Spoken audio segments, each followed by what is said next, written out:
dhe ato për të bërë prerje të asaj që kemi bërë në këto komuna dhe për të bërë plane të reja për periudhën që vjen. Prandaj sot jemi më shumë këtu me këto aktivitete në për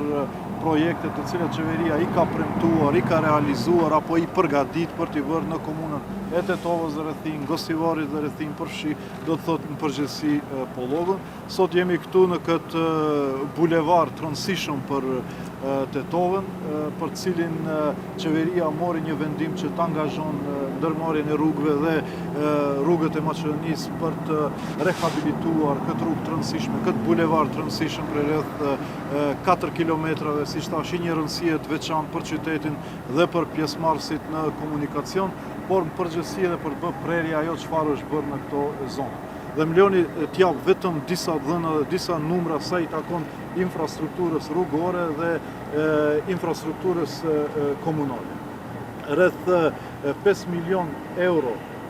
projekte ose punë të kryera në rehabilitimin dhe ndërtimin e rrugëve, përfshi këtë rrugë prej 4 km, përfshi rrugën Tetov-Kodra e Diellit prej 18 km në vlerë prej 1,7 milion euro, përfshi këtu rrugën që lidh Karpallakun me Zhelinën, Jegunovcën me Zhelinën, rrugën Pirok-Bogovin-Vrapçisht, rrugë tjera në kuadër të projektit prej 70 milion euro për ndërtimin e rrugëve lokale këtu, por gjithashtu edhe për jetin e ujësjellësit, për shembull në Tearc, në Vrapçisht, por edhe gjithandej. Mos harroj edhe projektimin e autostradës Tetov-Gostivar që bëhet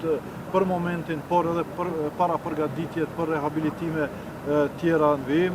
gjithashtu edhe gasjellësi magjistral që përfshin korridorin Shkup-Tetov Gostivar dhe projekte tjera të cilët janë të një domethënie të veçantë për banorët që jetojnë këtu. Kjo mënyrë rajonale e trajtimit të projekteve është si pjesë e politikave tona për zhvillim rajonal të barabartë që mendojmë se është mënyra më e mirë për të arritje të një zhvillim të unifikuar të rajoneve, por edhe krijimin e standardeve për jetë